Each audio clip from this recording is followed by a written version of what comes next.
الله الرحمن الرحيم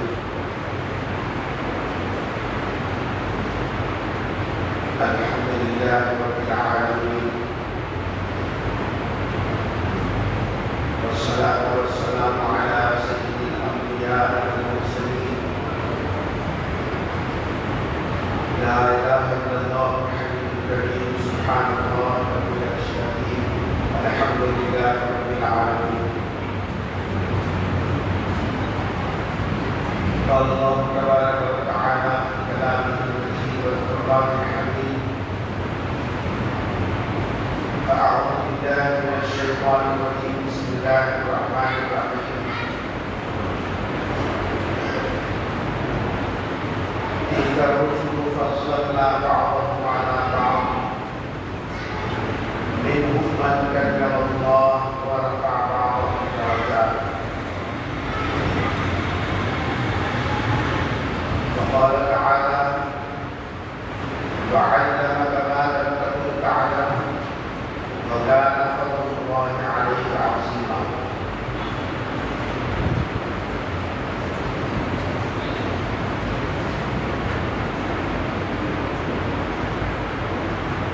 قال النبي صلى الله عليه وسلم: طلب العلم فريضة، أو كما قال عليه الصلاة والسلام.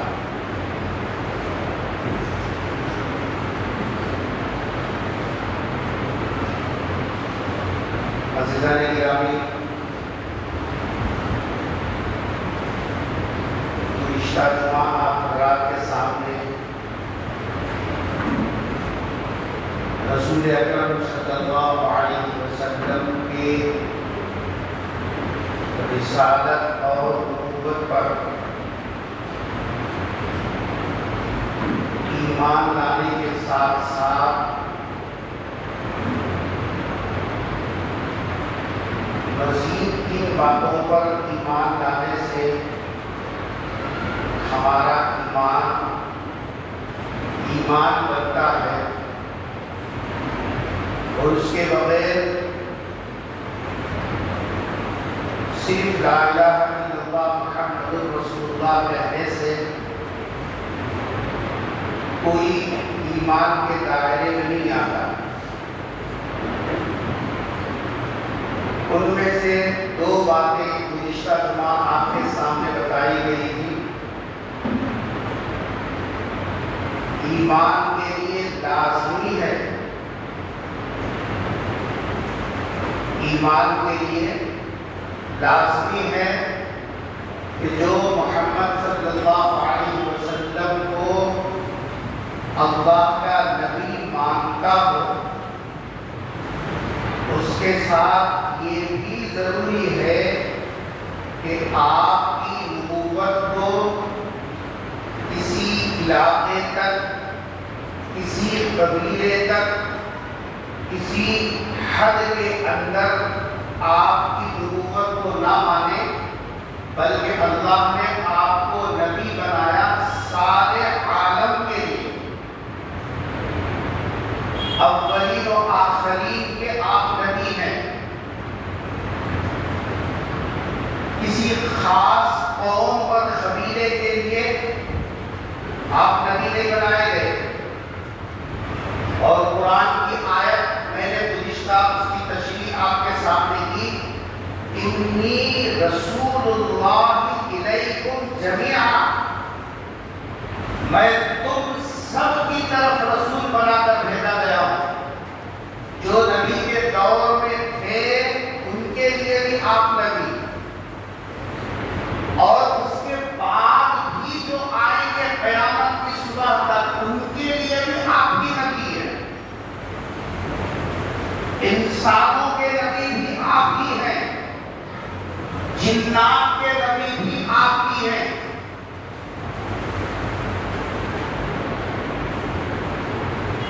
فرشی کے نبی بھی آپ کی ہیں.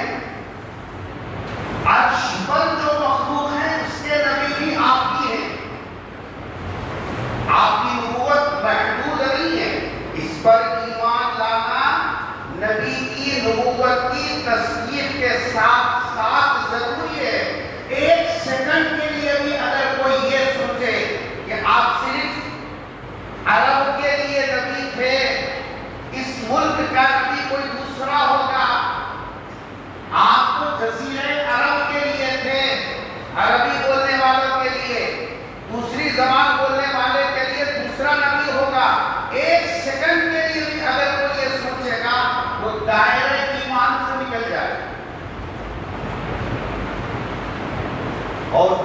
بات جس پر ایمان لانا ضروری تھا، محمد صلی اللہ علیہ وسلم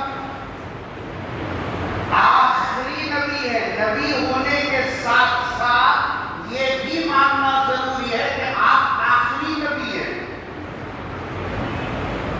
اور اس آخری نبی پر کس طریقے سے ہمارے نئے تعلیم یافتہ بچوں کا ذہن خراب کیا جا رہا ہے، کیسے اشکالات ان کے ذہن میں پیدا کیے جا رہے ہیں، اس کا حل میں نے گزشتہ آپ کے سامنے بتا دیا.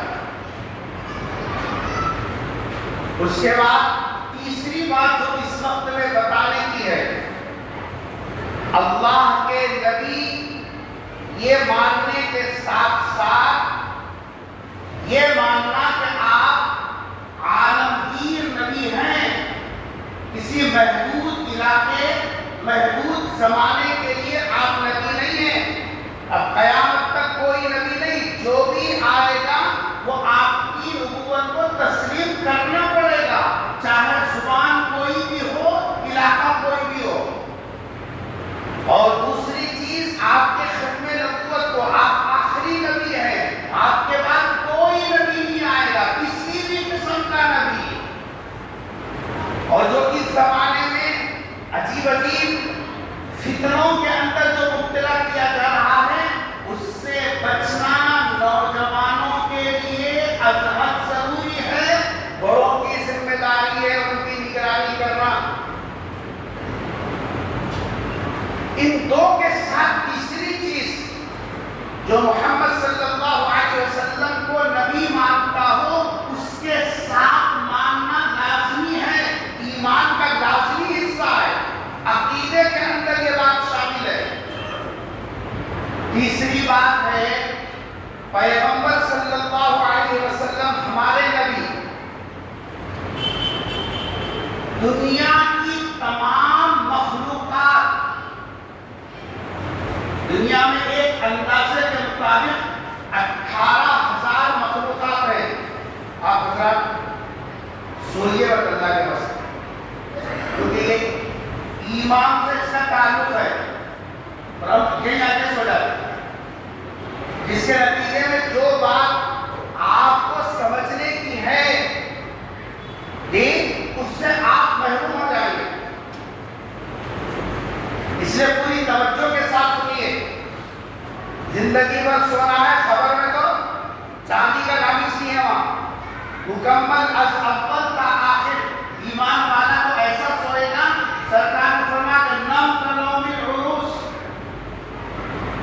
نبی کی اتباع کے صدقے میں ایسا سوئے گا جیسے کہ پہلے رات کی دلہن سوتی ہے. انشاءاللہ ہمارے عمل بھی ویسے ہوں گے، لیکن عمل میں جان آئے گی ایمان کرنے کے بعد. وہ ایمان کی بات ہے اس وقت میں. اگر ہم نے ایمان کو سمجھا اور سیکھا نہیں، یہ جو فتنے آ رہے روز افزوں، ان فتنوں کا شکار ہو کر ایمان سے بھی ہاتھ تو بیٹھیں گے، پتہ بھی نہیں چلے گا کہ ایمان ہاتھ سے نکل گیا. تیسری بات جو ہم کو سمجھنے کی ہے، پیغمبر صلی اللہ علیہ وسلم، ہمارے نبی کا نام کیا ہے؟ محمد. پیغمبر صلی اللہ علیہ وسلم 18,000 مخلوقات میں سب سے افضل ہے. 18,000 مخلوقات میں سب سے افضل ہے. دیکھو کتنی انسانیت ہے. اولاد آدم، چاہے وہ کسی بھی نبی کو مانتی ہو، کسی بھی مذہب کو مانتی ہو، کسی بھی مسلک اور مشرب سے تعلق رکھتی ہو، اللہ کو مانتی ہو، اللہ کا انکار کرتی ہو، اولاد آدم تمام انسانیت میں سب سے بڑا طبقہ، سب سے بڑی جماعت، سب سے زیادہ اونچا رتبہ جن کا ہے وہ ہے انبیاء کا طبقہ. تمام لوگوں میں سب سے بڑا طبقہ کس کا ہے؟ آپ کو بولنا، سامنے بیٹھنا نہیں خاموش. آپ ایسے سنیے کہ آپ دوسروں کو سکھا سکیں. تمام انسانوں میں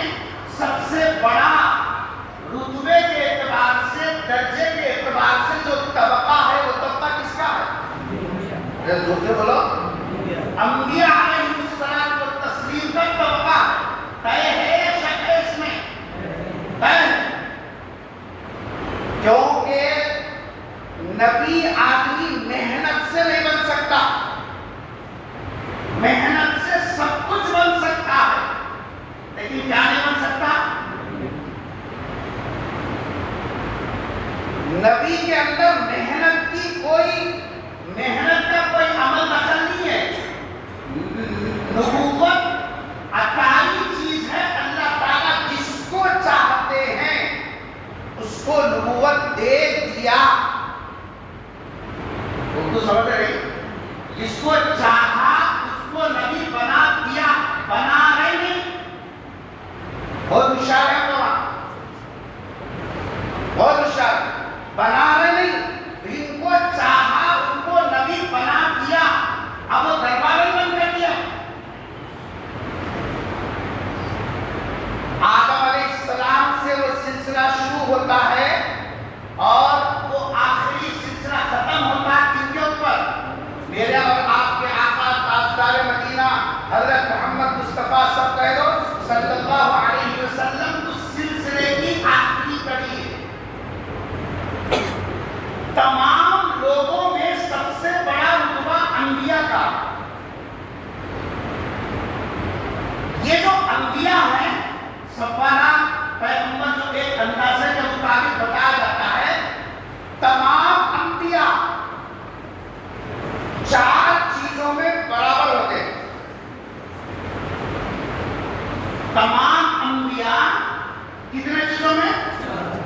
4 چیزوں میں برابر ہوتے ہیں. ہر نبی میں یہ چاروں چیزیں 100% 100% یہ چاروں چیزیں ہونا لازمی ہے. یہ انبیاء کی خصوصیات نہیں ہے.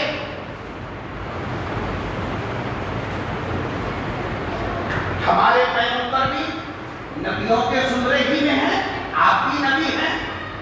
آپ کے اندر بھی آدم علیہ السلام سے لے کر محمد صلی اللہ علیہ وسلم تک جن کے نام معلوم ہو, جن کے نام معلوم نہ ہو, جن کا تذکرہ قرآن میں آیا ہو, جن کا تذکرہ قرآن میں نہ آیا ہو, جتنے پیغمبر سب انبیاء کتنے چیزوں میں؟ 4 چیزوں میں مشترک ہوتے ہیں. 4 چیزیں انبیاء میں. اس کی وجہ سے عام لوگوں کے مقابلے میں ان کا رتبہ بڑا ہوتا ہے. تمام لوگوں میں ان کا درجہ بڑا.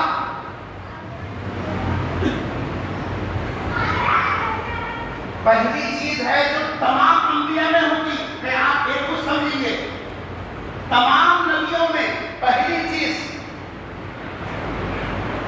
وہ ہے علم. کیا ہے؟ علم.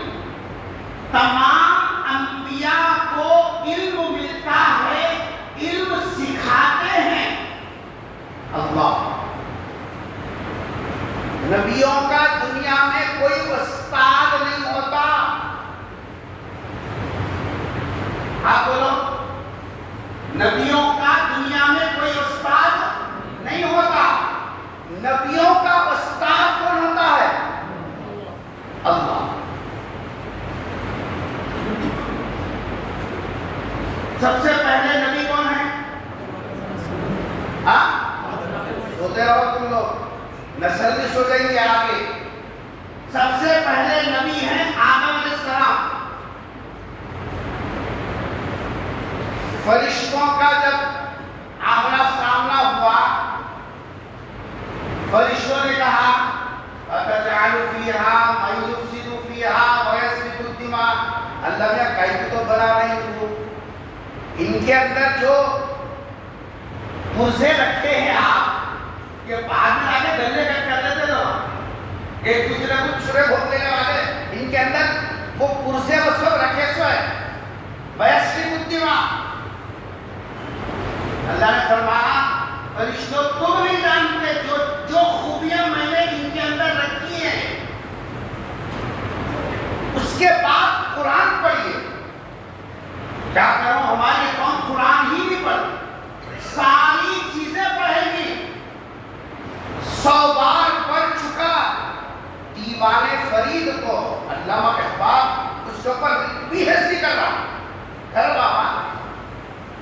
فرید الدین عطار پی ایچ ڈی کر رہا، Hasrat Mohani P H D کر رہا. پھر قرآن بھی تو ہے پی ایچ ڈی کرنے کے لیے. بولے نہیں وہ گتے داروں کے واسطے ہو، چھوڑ دیو، باہر کے چھوڑتے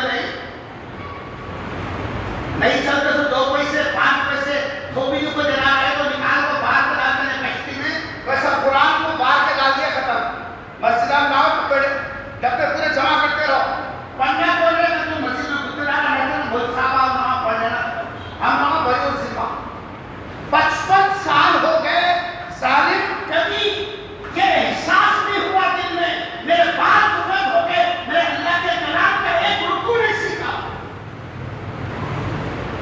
کیسا وہی اللہ رحم الرحیم ہے، رحم کر دے، کرم کر دے. کیا کرا بول کے کرم کرنے. قرآن کھا گئے. قرآن کیا کہہ رہا؟ وَعَلَّمَ آدَمَ الْأَسْمَاءَ. اللہ نے آدم کو چیزوں اور سامانوں کے نام بتائے. اس کو ہانڈی بولتے، اس کو چمچا بولتے، اس کو فلاں بولتے، اس کو فلاں بولتے. یہ سامان کے جتنے نام ہیں، یہ سامانوں کے نام اللہ نے حضرت آدم کو سکھائے. نبی کو سکھانے والا، علم دینے والا کون ہے؟ ہمارے نبی پر سب سے پہلی وحی اتری غار حرا کے اندر. اسی آیت اتری قرآن کی سب سے پہلے، اقرأ. استاد شاگرد بیٹھے ہوئے ہیں، کتاب کھولنے کے بعد استاد کیا بولتا؟ شاگرد کو پہلا جملہ، پڑھ بیٹا، پڑھ بیٹا. اب کس طرح؟ پڑھ بیٹا، پڑھیے. اقرأ. کون پڑھا ہے؟ اللہ. کس کو؟ نہیں، اقرأ کس کو بولتی؟ پھر سورۃ القلم. محمد صلی اللہ علیہ وسلم پر سب سے پہلی آیت یہ اتری. پڑھانے والے کون؟ اللہ. اور پڑھنے والے کون؟ محمد صلی اللہ علیہ وسلم. معلوم یہ ہوا انبیاء کو جو علم ہوتا ہے وہ علم تمام لوگوں کے مقابلے میں سب سے زیادہ کامل اکمل ہوتا ہے، کیونکہ ان کا مدرس اور معلم اللہ بظاہر راست ہوتا ہے. قرآن کی جو آیت میں نے پڑھی آپ کے سامنے سورہ نساء کی، وَعَلَّمَكَ مَا لَمْ تَكُنْ تَعْلَمُ. جو باتیں آپ نہیں جانتے تھے اے ہمارے حبیب، ہم نے آپ کو سکھایا. عَلَّمَكَ مَا لَمْ تَكُنْ تَعْلَمُ. اور آگے کا جملہ تو اللہ اکبر. وَكَانَ فَضْلُ اللَّهِ عَلَيْكَ عَظِيمًا. یہ تم پر اللہ کا بہت بڑا فضل ہے. آزا من فضل ربی لکھ لے نا. گاڑی میں لے تو فضل ربی سمجھ رہے، 4 گاڑیاں جن میں آگے تو فضل ربی سمجھ رہے. اللہ کس کو فضل ربی بول رہا ہے؟ دیکھ قرآن کھول کر. اللہ مال کو فضل ربی نہیں بول رہا ہے، بلکہ اللہ فرمائے فضل ربی یہ ہے، علم کی دولت تجھے مل جائے تو یہ فضل ربی ہے. علم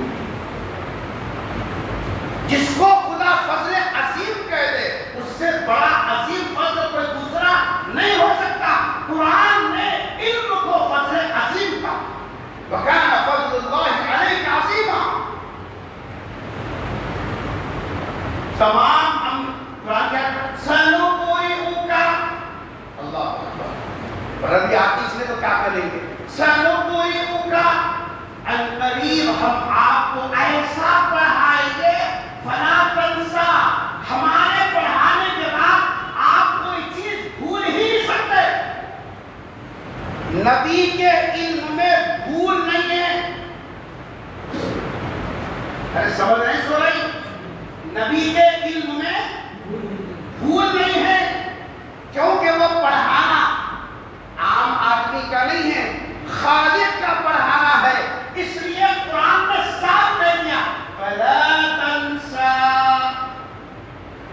ہم ایسا پڑھائیں گے اس میں بھول نام کی چیز نہیں ہے. تمام انبیاء کے پاس جو چیز مشترک ہوتی ہے پہلی چیز ہے علم. اس میں ہمارے پیغمبر صلی اللہ علیہ وسلم تمام نبیوں کو جو علم اللہ دیتے ہیں. یہ بات یاد رکھو، غور سے سنو. نبیوں میں کسی نبی کو چھوٹا گرا ہوا نہیں بول سکتے. ہاں نبیوں میں درجہ بڑا ہوا ہو سکتا ہے لیکن گھٹیا نہیں. سب نبی اعلیٰ درجے کے، سب نبی کامل، سب نبی اکمل، سب نبی اعلیٰ، سب نبی عرفہ. درجے کے اعتبار سے، رتبے کے اعتبار سے سب نبی برابر. ہاں اس کے اندر کسی کو مقام و مرتبہ بڑا مل سکتا ہے لیکن سب اپنی جگہ بالکل اعلیٰ اور عرفہ. سب نبیوں کو بھی علم کون دیتا؟ اللہ. آدم سے لے کر محمد صلی اللہ علیہ وسلم تک علم اللہ نے دیا. اور ایک بات اگر آپ بولنا سننے کے موڈ میں ہے تو ایک بات بولے گا، پھر بعد میں ذہن میں لے آتی بات. آپ کی برکت سے اللہ نے ایک بات ذہن میں ڈال دی. پیغمبر صلی اللہ علیہ وسلم کے پاس جو علم ہے وہ علم کہاں سے آیا؟ بولو نا، اللہ سے آیا. یہ مکمل آپ کے پاس جو علم ہے 100% بالکل کھرا علم ہے، کھوٹا نہیں ہے. نبی کے پاس جو علم ہوتا ہے وہ کھوٹا ہوتا ہے، بالکل کھرا 16 آنے بالکل. اس کے بعد بات سمجھو، یہ علم جو نبی کے پاس ہے کھرا ہے، 16 آنے بالکل جیسا صحیح ہے، اس میں کھوٹ نام کی کوئی چیز نہیں ہے. یہی علم صحابہ کے پاس نبی کے سکھانے سے پہنچا. سن رہے صحابہ کے پاس علم کون سا ہے؟ پیچھے والے بولو. صحیح علم ہے، صحیح علم، کھوٹا علم نہیں ہے صحابہ کے پاس جو علم ہے. اسی لیے صحابہ کی اقتدا کرنا لازم ہے. نبی نے فرمایا بِأَيِّهِمْ اِقْتَدَيْتُمْ، اس صحابہ کی جماعت میں سے جس کی بھی تم پیروی کرو گے، جس کی بھی تم نقل کرو گے، جس کے پیچھے بھی تم چلو گے، گمراہ نہیں ہوں گے، ہدایت کے راستے پر ہی سمجھے جائیں گے. اس واسطے کہ صحابہ کے پاس جو علم ہے وہ مکمل علم کہاں سے آیا؟ درمیان میں کوئی واسطہ نہیں ہے. انہوں انگلی کرے تھے، انہوں انگلی کرے تھے، انہوں اوپر کرے تھے، نیچے کرے تھے، وہ نکلتے. صحابہ کے پاس جو علم ہے وہ براہ راست نبی کے پاس کا ہے، اور نبی کے پاس جو علم ہے وہ براہ راست. آج ہماری زبان چل رہی صحابہ ہمارے جیسے نبیان کے ہم رجال نحن رجال، اخذ سے پیدل ہم رجال نحن رجال، یہ بولنے سے پہلے سوچنا چاہیے صحابہ کرام کے پاس جو علم ہے ساری دنیا مل کر بھی اس علم کا مقابلہ نہیں کر سکتی. کیونکہ جو علم ہے صحابہ کے پاس وہ مکمل پیغمبر صلی اللہ علیہ وسلم سے منتقل ہوا علم ہے. اس لیے ان کا رتبہ عام انسانوں میں سب سے بڑا ہوا ہے، اور عام انسانوں میں صحابہ اور سب صحابہ سمیت پوری انسانیت میں انبیاء کی جماعت. آدم کو علم کون سکھا رہی؟ اللہ. نوح کو، شیش کو، ادریس کو، ابراہیم و اسماعیل کو، موسیٰ اور عیسیٰ کو، سب کو علم کون سکھا رہی؟ اللہ. سکھانے والے اللہ، سیکھنے والے انبیاء. اب اس کے بعد ہمارے نبی کا درجہ کیسا بڑا ہے وہ سنو. قرآن پڑھتے نجی مزہ آ جاتا ہے. نماز میں جو دل لگتا ہے نا، قرآن سیکھنے کے بعد ایسا مزہ آتا ہے، ایسا دل ہوتا ہے ابھی تھوڑی دیر اور پڑھے تو اچھا تھا. ہم نورانی قاعدت نے ختم کرے اب تک جا رہے وہاں عرف حقی عادت لپٹ لے کر نہیں بتایا ختم. یہ وہ صاحب کرتے ہیں ہا ہا ہا ہا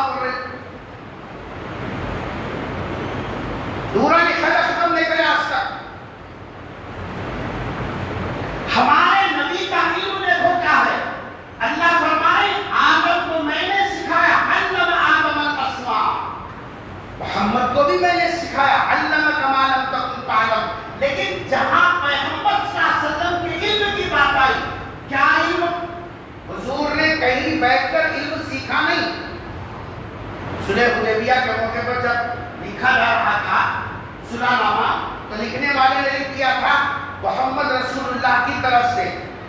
مشرکین مکہ والے جب اللہ کا رسول مانگے تو لڑائی گئی تھی، اور رسول اللہ کاٹو۔ لکھنے والے تھے حضرت علی رضی اللہ تعالیٰ عنہ۔ حضور نے فرمایا کہ علی، محمد کے بعد جو رسول اللہ ہے وہ کٹ کر دے۔ حضرت علی نے کہا میرے سے نہیں ہو سکتا، بول رہے کون؟ نبی۔ اور حضرت علی بول رہے رسول اللہ کٹ کرو، اس واسطے کہ وہ اللہ کے وہ اس لفظ میں ان کو اختلاف ہے، کٹ کرو۔ حضرت علی کیا بول رہے؟ اللہ کا رسول، میں آپ کو اللہ کا رسول سمجھتا ہوں، میں کو کاٹو، میرے سے نہیں ہو سکتا کٹ کرنا۔ سرکار بولے اس میں کہاں لکھ کے ہے بتاؤ، میں کٹ کروں گا۔ یعنی آپ کو حروف کی شناخت بھی نہیں تھی پیغمبر صلی اللہ علیہ وسلم کو، کیونکہ کسی مدرسے میں آپ نے سیکھا نہیں۔ آپ کا علم علم لدنی ہے، بڑا حجاز انزلہ علی قلبک، آپ کے سینے میں اللہ تبارک و تعالیٰ نے علم اتارا تھا۔ اتنا کسی کے پاس پڑھے نہیں، اس لیے آپ کو امی کہتے ہیں، نبی امی۔ اس کے باوجود قرآن کے انداز بیان کو دیکھیے، قرآن کیا کہتا ہے؟ وَيُعَلِّمُهُمُ الْكِتَابَ وَالْحِكْمَةَ وَيُزَكِّيهِمْ۔ اے نبی، پڑھایا ہم نے آپ کو، لیکن کتنا پڑھایا؟ آپ معلم بن گئے۔ وَيُعَلِّمُهُمْ، آپ معلم۔ سب نبی شاگرد، سکھانے والا اللہ۔ پیغمبر صلی اللہ علیہ وسلم کا علم اللہ نے اتنا دیا آپ کو، اتنا علم دیا، تمام نبیوں کے علم میں بھی آپ اونچا رتبہ علم کے اندر آپ کو فرما معلم، آپ کتاب سکھلانے والے، حکمت سکھلانے والے، تزکیہ کرنے والے۔ معلم کا درجہ اونچا ہوگا کہ کم ہوگا؟ ایک پہلے زمانے میں، اب نہیں، اب تو معلم کو گالیاں دینا، سامنے پڑھنا، پیچھے سے لاپا مارنا۔ اس واسطے آج کے لوگوں کو علم کہاں سے آ رہا؟ پہلے ادب تھا، احترام تھا، استاد کا رتبہ سمجھتے تھے۔ اب تو نہ باپ کا رتبہ معلوم، نہ مذہب کا معلوم۔ جنے سے باپ کو باپ نہیں بولیا تو پڑھا سے مذہب کو مذہب نہیں بول رہا۔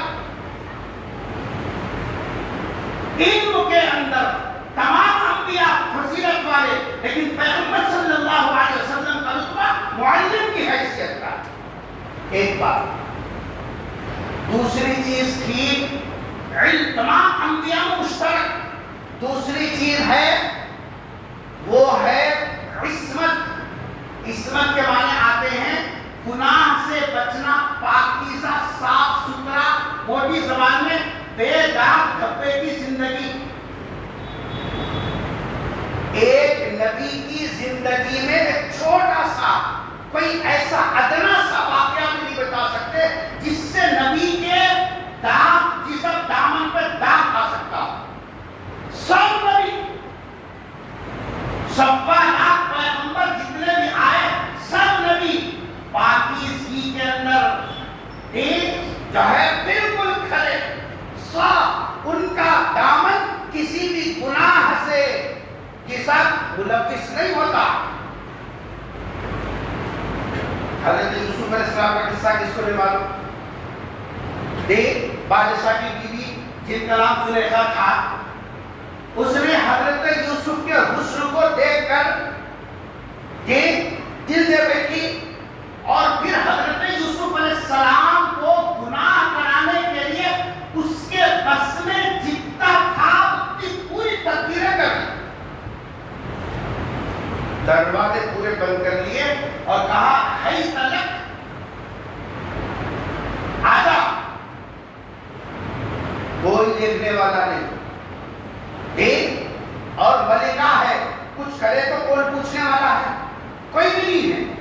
لیکن اللہ نے قرآن میں قیامت تک باقی رہنے والی کتاب میں حضرت یوسف کی زندگی کا یہ حصہ ذکر کر کے قیامت تک آنے والے لوگوں کو بتایا نبی نبی ہوتا ہے، اس کی عصمت پکی ہے، وہ چاہے تنہا رہے، مجمع میں رہے، اکیلے میں رہے، یہ سب لوگوں میں رہے، اس کا دامن گناہ سے بالکل پاک اور صاف۔ کیا جواب دیا؟ کیا جواب دیا؟ معاذ اللہ، اللہ کی پناہ یہ کام میرے سے نہیں ہو سکتا.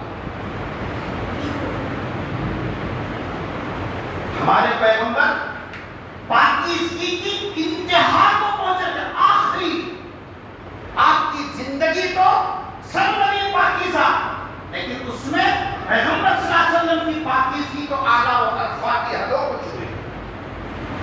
بچپنے کا ایک چھوٹا سا واقعہ، اس وقت میں کعبۃ اللہ کی تعمیر ہو رہی تھی، قریش تعمیر کر رہے تھے، تو اس میں حضور کا خاندان ہی تھا تعمیر کرنے میں.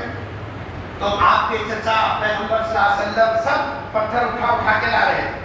حضور کا کاندھا پتھر اٹھا کے لانے کی وجہ سے یہ پورا چھالا آ کے پھٹ گیا تھا، چھلے گئے. کچھ سنے آپ لوگ؟ کس کا منہ تھا؟ کیا کرنے سے؟ پتھر اٹھانے سے. کہے کے واسطے کیا بن رہا تھا؟ کعبۃ اللہ بن رہا تھا. اللہ کے گھر کی تعمیر کے لیے پیغمبر نے بچپنے میں حصہ لے کر اپنے جسم کو چھلا دیا. امت کو بتایا جو میرا امتی ہوگا وہ مسجدوں کی تعمیر میں حصہ لے گا. یہ شان ہے اس امت کی. حضور کے چچا تھے حضرت عباس رضی اللہ تعالیٰ عنہ. حضور تو باپ کو دیکھے نہیں، یتیم تھے. نہیں، جو لنگی کے جیسا کپڑا بنا ہوا تھا سرکار کا، چچا نے کہا کہ بچہ تو چھوٹا ہے، نہیں ویسے بھی کپڑے اتارے تو کوئی مذائقہ نہیں ہے، عرف عام میں بچے چلتے پھرتے رہتے ہیں. چچا نے کہا کہ آپ کا جو ہے ازار جو لنگی کی طریقے سے بنا ہوا تھا اس کو نکال کے یہاں رکھنے کے لیے اتارا. جیسے ہی کھینچا، آپ کی پاکیزگی کا عالم یہ تھا، حضور اکرم صلی اللہ علیہ وسلم بے ہوش ہو کر گر گئے. بخاری اٹھاؤ، بخاری نعرے کو لگا رہے، بخاری بخاری.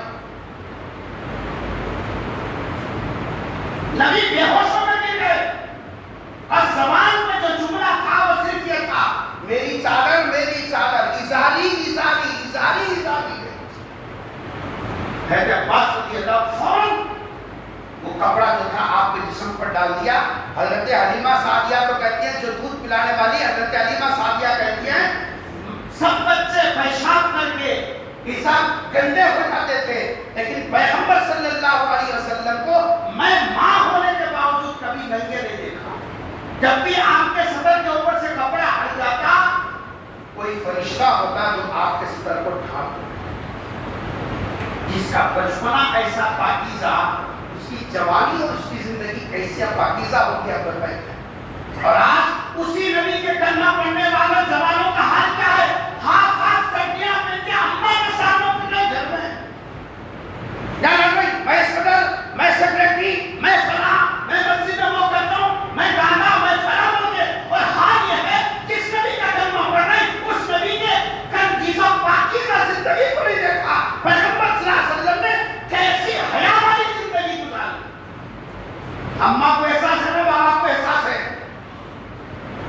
فیشن دنیا چل رہی، کدھر ادھر چلنا وہ صاحب. یہاں تک میں نے تو کہا ہوا، ارے حضرت بیدل جا کے پوچھ نبی کی شریعت سے، مرد کا جسم کا کتنا حصہ ایک سیکنڈ کے واسطے بھی نہیں کھل سکتا. اگر 3 تسبیح کی مقدار میں یہ جسم کا اتنا حصہ کھل گیا، نماز ہی نہیں ہوتی. یہ جو بمی ہے نا، یہ ناف ہوتے اس کو، یہ بمی کبھی نظر نہیں آنا. مرد آدمی مرد کے سامنے ناف بھی نہیں بتانا. یہاں تک ڈھیلے ڈال لے کے خلاصت کر لیے تو پیٹرن جیسے ڈھیلے آگے پیچھے سے دکھتے رہتے نہیں، ویسے فیشن کے جس آپ پہن کے نماز کو بار بار اٹھا جانا پیچھے سے. شرم کر. جس نبی کا کلمہ پڑھا اس نبی کا بچپنا یہ ہے کہ جس آپ دوسرے نکالے آپ بے ہوش ہو گئے اور امت کو بتایا میں جو تعلیمات لے کر آیا ہوں اس میں حیا ہے، پاکیزگی ہے، اس کے اندر سطر ہے، اس میں حجاب ہے.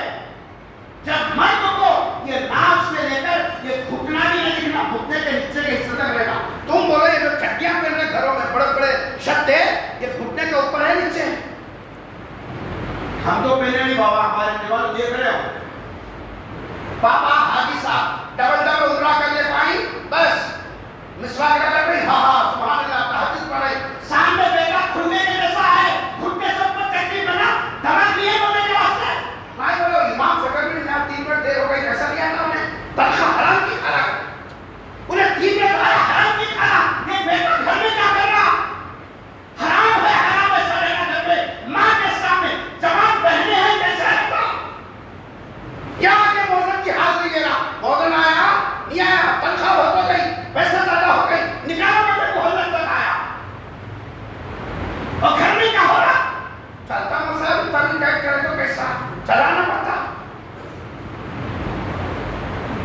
پاکیزگی کے اندر میرا نبی تمام نبی پاکیزہ زندگی گزارے اور ہمارے پیغمبر صلی اللہ علیہ وسلم سب سے زیادہ پاکیزہ زندگی. ایک چیز علم، دوسری چیز عصمت. تھوڑا سا وقت دیجیے مجھے، میں مکمل کر دیتا ہوں. تیسری چیز ہے عقل. عقل کے معنی کیا ہے؟ فہم، فراست، ذہانت، تدبیر، اچھے الجھے ہوئے مسئلے چٹکیوں میں حل کر دینا. تمام نبیوں کو اللہ کے گر دیا، تمام نبیوں کو. کوئی نبی بے عقل نہیں تھا، نعوذ باللہ. عقل کے اعلیٰ درجے پر ہر نبی کو اللہ نے فہم دیا، فراست دی، ذہانت دی، اعلیٰ درجے کی. اچھے الٹی کھوپڑی کے لوگوں کو سیدھا کر دیا. فرعون سننے والا بمبو کو لڑ بولا تو لٹھی سے ہو، اس کو علی بولا تو علی سے بولنا. ارے بمبو ہے بلکہ بول ہی نہیں سکتے، ایسا الٹی کھوپڑی کا. لیکن اس کو بھی سیدھا کر دیا. نمرود جس کی بادشاہت کے چرچے، شداد جس نے دنیا میں جنت بنائی، قارون جو دنیا کا اتنا پیسہ اس کی کنجی کو نہیں اٹھا سکتے ہم لوگ. وہ زمانے کے 50 پہلوان اٹھاتے تھے. لَتَنُوبُ بِالْعُصْبَةِ أُولِي الْقُوَّةِ 50 پہلوان خالی تجوری کی کنجی اٹھا دیتے. تو ہمارے سے لوگ تو 5 کلو کی تھیلی نہیں اٹھاتے.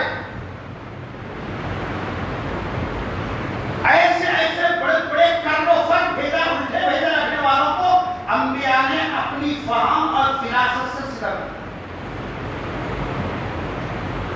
ابراہیم علیہ السلام کا حصہ تو بار بار کھا لیا. وہ تو خالی قربانی اتنوں میں سننے تیار تھے، باقی تو اپنے کئی تو کرنے رہنا کیوں نے قرآن میں پڑھو رہتے.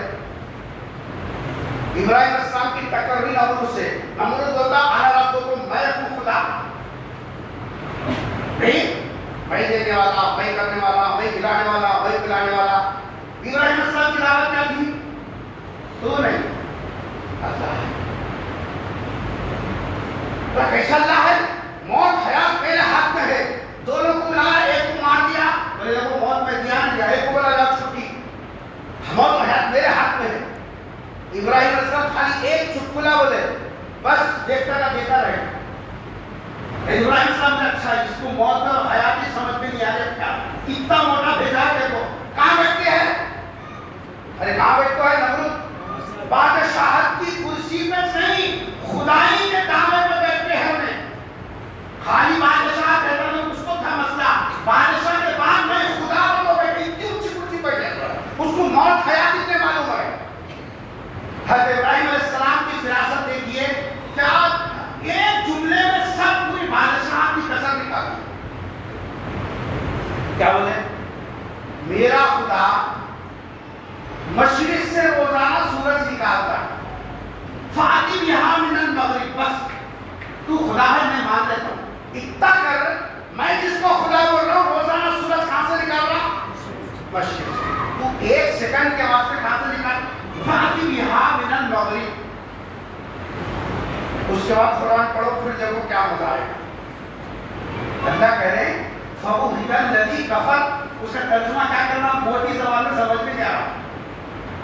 دیکھتا رہے گا، وہ کھلے گا کھلا. ایسی بات بولا، اس کا کوئی جواب ہی نہیں ہے. نکال سکتا ہے نا؟ دونوں کھلا کو مارنا آسان ہے، سورج کو نکال ادھر سے نکالنا اس کے ساتھ ملے ہم نہیں کر سکتا. نبی کی فہم اور فراست دیکھیے، کتنا بڑا دعویٰ کر رہا تھا، کیسے ایک چھوٹی سی بات کے اندر اس کا پورا اسکول اس کر دیا، پوری چلے گی بادشاہ. اس کو فہم و فراست. میرے نبی کو ہم نے صرف کھانے کے واسطے رکھا. نبی میرے نبی کی فراست، اور میں صرف فراست میں بولوں پورا 1 گھنٹہ اور چاہیے. 2 باتیں میں آپ کو بتاؤں محمد صلی اللہ علیہ وسلم کی زندگی کی فراست. ایک تو بچپنے کی بتاؤں گا، ایک آپ کی بڑی عمر کی. یہی کعبۃ اللہ جب تعمیر ہو گیا، ہونے کے بعد حجر اسود جو تھا اس کو کونے میں لگانے کا تھا، جہاں تھا وہاں رکھنے کا تھا. حجر اسود تو کتنا بڑا مقدس حصہ جو ہے وہ آپ کو معلوم ہے. جو لوگ گئے وہ اس کی یہ صاحب اس کو سمجھتے ہیں، جو نہیں ہے وہ بھی سمجھتے ہیں۔ اللہ کرے کہ سب کو وہاں کا دیدار نصیب ہو جائے۔ جو حرم کے دروازے بند ہو گئے، اللہ ہماری بدعمالیوں کی وجہ سے آپ نے دروازے بند کر دیا، اللہ اس کو پھر سے جاری کر دیجیے تاکہ ہم میرے گھر کا طواف کر سکیں، دیدار کر سکیں۔ حضرت صلی اللہ کا موقع آیا، مکے کا ہر قبیلہ تلوار نکال کے کھڑے ہو گئے، ہم لگا دوسرے نے لگا، ہم اٹھا، اس کو اٹھا کے رکھنا بھی بڑا شرط تھا۔ سب مار ماری ایسی کیفیت آ گئی تھی، عرب جب غصے میں آ جاتے، ضد میں آ جاتے، خون پیالے میں لا کے اس میں انگلیاں ڈباتے تھے، ڈبا کے قسم کھاتے تھے۔ ہم لوگ قسم کھاتے ہیں، تیری اماں کی قسم، میری ماں کی قسم، بچوں کی قسم، ابھی افراد کی قسم، کیا تمہیں بولے؟ عرب کے اندر حال یہ تو زیادہ پیش میں آ گئے، ضد میں آ گئے، خون منگا کے ان ہاتھ ڈال کے ہوتے تھے، کر کے سب کا بیٹا دیکھ لینا۔ ہر قبیلے کا حال یہ ہو گیا، جسا خون منگا کے پیالوں میں انگلیاں ڈال کے قسم کھا رہے، کہہ رہے تو میں کرنا ہے تو خون بہا دوں گا۔ جب جان نوبت آ گئی تو لوگوں نے کہا کہ بھائی آپس میں لڑنے کا بہتر نہیں، ایسا کریں گے کل صبح میں سب سے پہلے حرم میں کون آتا اس کو ہم فیصلہ بنائیں گے، انہیں جو فیصلہ کریں گا وہ منظور۔ پیغمبر کی یہ صاحب جوانی کا حصہ ہے، یہ ابھی آپ مدینے میں نبوت کا اعلان نہیں ہوا، آپ کے صبح کے وقت میں دیکھا جو سردار انتظار میں بیٹھے تھے، سب سے پہلے حرم میں قدم رکھنے والی ذات گرامی سرکار دو عالم صلی اللہ علیہ وسلم تھے۔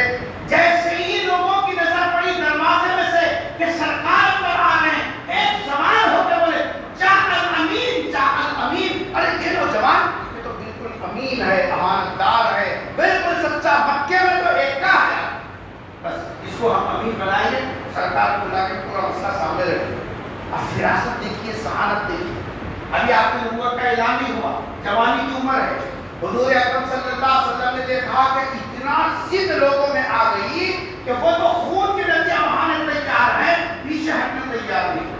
سرکار کی فراست اور ذہانت و فطانت کا اندازہ لگائیے، سرکار نے ایک چادر لی اور اس کو رکھا، رکھنے کے بعد اپنے ہاتھ سے اٹھا کر چادر کے اندر رکھا، رکھنے کے بعد آپ ہٹ گئے، اس کے بعد بولے ہر قبیلے کا ایک ایک سردار آ کے اس کو پکڑو۔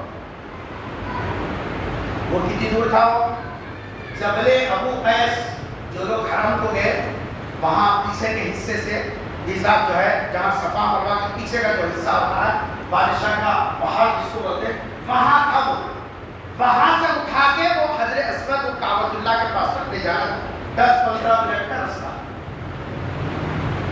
سرکار نے اپنے ہاتھ سے اٹھا کر چادر میں رکھ دیا، خود بازو ہٹ گئے، کہا کہ تم سب لوگ ہر قبیلے کا ایک ایک آدمی کو نہ پکڑو، پکڑ کے وہاں تک لے کے جاؤ، سب یہاں سے اٹھا کے وہاں تک لے کے چلے۔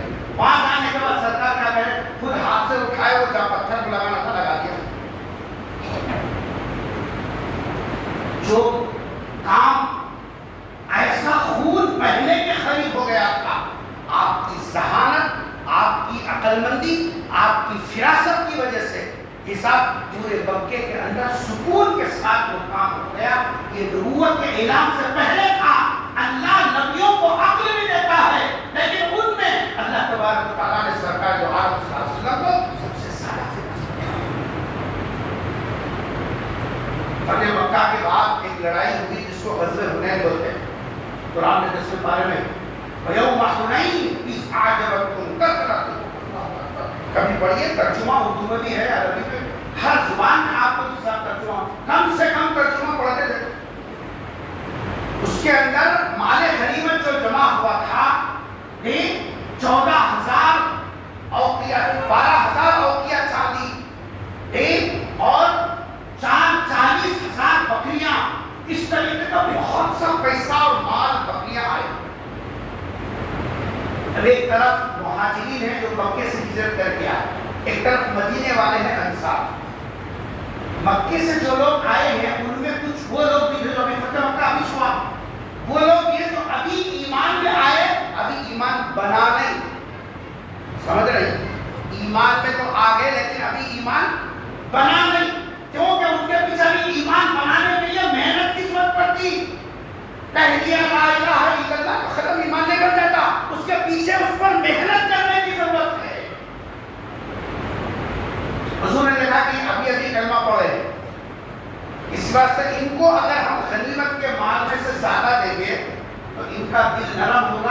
اسلام پہ جم جائیں، اور اگر نہیں دیں گے کیونکہ ابھی جائے ان کو کچھ نہیں معلوم، واپس جا کے اگر پلٹ گئے تو پھر یہ اسلام کے لیے بڑا خطرہ بنتے ہیں۔ دل نرم کرنے کے لیے، تعریف قلوب کے لیے سرکار نے یہ جو نئے ابھی اسلام میں داخل ہوئے تھے ان لوگوں کو زیادہ دیا، اور جو مدینے کے انصار تھے جو سرکار دو عالم صلی اللہ علیہ وسلم کو لا کر مدینے میں جگہ دی تھی ان کو کم دیا۔ اب ہوتا کیا، ہاں لڑنے رہے تو ہم لوگ مگر کی، لینا رہے تو ان لوگ کیا ہوتا ہے، کیسے تبصرے کرتے اللہ کیا بولنا۔ وہاں وہ بات چھڑ گئی نوجوانوں میں، نوجوان برانگیختہ ہو گئے، ہاں لڑے ہم، ملا ان کو، ہمارے کیا بھی نہیں، ہم لڑنا پیسہ ان کو ملتا کیا، یہ بات سرکار تک پہنچی۔ اب کیسا مسئلہ تھا، کیسا ٹینشن والا مسئلہ ہے، اب کس کی ضرورت ہے، فہم و فراست کی، ذہانت کی، عقل مندی کی ضرورت ہے۔ میرے سرکار دو عالم صلی اللہ علیہ وسلم کی فراست کا اندازہ لگائیے، حضور اکرم صلی اللہ علیہ وسلم نے انصار کو جمع کر کے پہلا جملہ ایسا کہا جو نہیں سننے والا ہے وہ بھی سننے کے واسطے مجبور ہو گیا۔ حضور نے کیا فرمایا، سنا ہوں تم لوگ مجھ سے راضی نہیں ہو، تمہارے دلوں میں میرے تعلق سے ناراضگی آئی، یہ جملہ سرکار نے پہلے کہا، کیونکہ کسی کو بھی اندازہ نہیں تھا کہ سرکار سے کوئی ناراض ہو جائے، سب جو نہیں سننے والے تھے وہ بھی سننے تیار، کیا کوئی سرکار۔ اس کے بعد حضور اکرم صلی اللہ علیہ وسلم نے انصار سے خطاب کر جن کو شکایت کی ان کو خطاب کر کے کہا، میرے آنے سے پہلے تم لوگ غلط راستے پر تھے، اللہ نے میری وجہ سے تم کو ایمان دیا، آپس میں تم لوگ لڑ لیتے تھے، لیکن میرے آنے کی وجہ سے آپس میں بھائی بھائی بن گئے، احسان یاد دلا۔ احسان یاد دلانے کے بعد حضور نے دو جملے ایسے کہے پورے مجمع میں ساروں قطار لوگ رونے لگے۔ حضور نے پہلا جملہ یہ ارشاد فرمایا، نبی اگر کسی کو تعلیف قلب کے لیے کوئی چیز دیتا، کوئی چیز دیتا ہو صرف تعلیف رکھنے کے واسطے، ان کو مضبوط کرنے کے واسطے، لیکن نبی کے دل سے پوچھو نبی کا دل کدھر ہے۔ سرکار فرمایا اگر ایک گلی سے، ایک وادی سے مہاجرین چل رہے ہو، ایک گلی سے انصار مدینے والے چل رہے ہو، سرکار فرماتے میں ان میں نہیں، اگرچہ کہ میں مکے سے آیا ہوں، میں مدینے والے انصار کے ساتھ چلوں۔ ایک جملہ حضور نے ارشاد، دوسرا جملہ ارشاد فرمایا، ارے کیا تم یہ پسند نہیں کرتے دنیا والے بکریاں، سونا، چاندی، پیسہ وہ لے کر جائیں، تم نبی کو لے کر جاؤ، کیا تم کو یہ پسند نہیں ہے؟ جملہ جب نبی نے یہ جملہ کہا، کتابوں میں لکھا، بخاری اٹھا کے دیکھو، صحابہ کرام ہچکیاں مار کر رونے لگے، ان کے داڑھی پر ہو گئے صاحب اور ایسے رونے لگے۔ کہا کہ اللہ کے رسول جن لوگوں کے زبان سے بھی ایسے جملے نکلے ہم معافی چاہتے ہیں، یہ سب ہمارا دل صاف ہو گیا ہے، پیغمبر صلی اللہ علیہ وسلم کے سامنے آج ہے حضرات صحابہ کرام سر جھکا۔ کیسا گمبھیر مرحلہ تھا، کیسی فہم و فراست کے ساتھ سرکار نے اس مسئلے کو حل کیا۔ علم، عصمت، اور چوتھی چیز ہے جو ہر نبی کو اللہ دیتے ہیں وہ ہے حسن و جمال۔ کوئی بھی نبی کانا نہیں، اندھا، لنگڑا، لولا، بیمار، کوئی نبی، سب نبی احسن، سب نبی جمیل، سب نبی حسین، سب میں بہترین۔ کوئی نبی بھی حسن و جمال کے اعتبار سے وہ کالا نبی، چھٹیلا نبی، وہ گدھا نبی نہیں۔ اللہ نے تمام نبیوں کو حسن و جمال کے اعلیٰ معیار پہ رکھا، اور اس نے ہمارے پیغمبر صلی اللہ علیہ وسلم کو اللہ کیسا حسین و جمیل بنایا۔ تو آپ قرآن پڑھتے تو پتہ چلتا اللہ نے سرکار کے حسن کی قسم کھائی، والضحیٰ، تیرے چمکتے دمکتے مکھڑے کی قسم۔ کیا حسن و جمال سرکار کا تھا کہ اللہ نے اس حسن و جمال کی قسم کھائی۔ اب اس سے بڑا حسن و جمال اور کیا ہو سکتا ہے؟ یہ چار چیزیں یہ تین بھی عین سے ہے، علم، عصمت، عقل، اور ایک ہے حق۔ یہ میں اس لیے بتاتا ہوں، یاد رکھ کے گھر والے کو جا کے سناؤ، ان کے ہاتھ میں دے دیے، میں بھی کبھی بہو تھی، تو بھی کبھی ساس تھی، میں نند تھی، تو باوس تھی، بس یہ دیکھتے رہو، گھر کا پورا ماحول غلط ہو گیا، اولاد کہاں جائے احساس رکھتی ہے، بچوں کی تربیت کرے گا کون؟ اور ان چاروں میں ہمارے نبی افضل المخلوقات، سب مخلوق میں سب سے اعلیٰ۔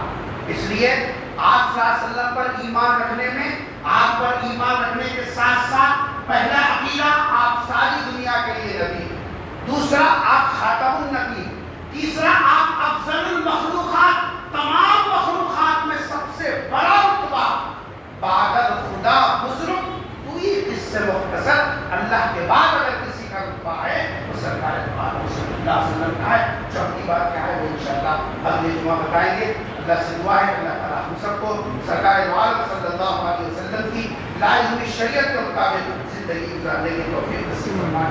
اے اللہ ہمارا علم نہ ہونے کی وجہ سے ہمارے عقائد بگڑے ہوئے ہیں، اے اللہ آپ نبی کے واسطے سے جو علم آپ کے صحابہ کے واسطے سے ہم تک پہنچایا، اے اللہ اس کو سیکھنے کی توفیق نصیب فرما، قرآن کو پڑھنے والا بنا، سمجھنے والا بنا۔ اے اللہ سرکار دو عالم صلی اللہ علیہ وسلم کی لائی ہوئی شریعت کی حفاظت کے لیے ہم کو، ہماری نسلوں کو، پوری امت کو قبول فرما لیجیے۔ اے اللہ امت کو بڑا برا وقت پڑا ہے، اے اللہ تیرے فیصلے کے بغیر، تیری اجازت کے بغیر کچھ نہیں ہو سکتا۔ اے اللہ سہولت کا معاملہ فرما، وباؤں کو دور فرما، بلاؤں کو ختم فرما، اے اللہ ابتلا اور آزمائش کے دنوں کو ختم فرما۔ اے اللہ پھر سے مدارس، مساجد اور خانقاہیں اور حرمین، اے اللہ دین کی محنتوں کو جاری اور ساری فرما، ہر قسم کی رکاوٹوں کو دور فرما۔ اے اللہ ہماری نسلوں کو اے اللہ دین کی خدمت کے لیے قبول فرما لیجیے۔ رب اغفر وارحم وانت خیر الراحمین۔ سبحان ربک رب العزة عما یصفون وسلام علی المرسلین والحمد للہ۔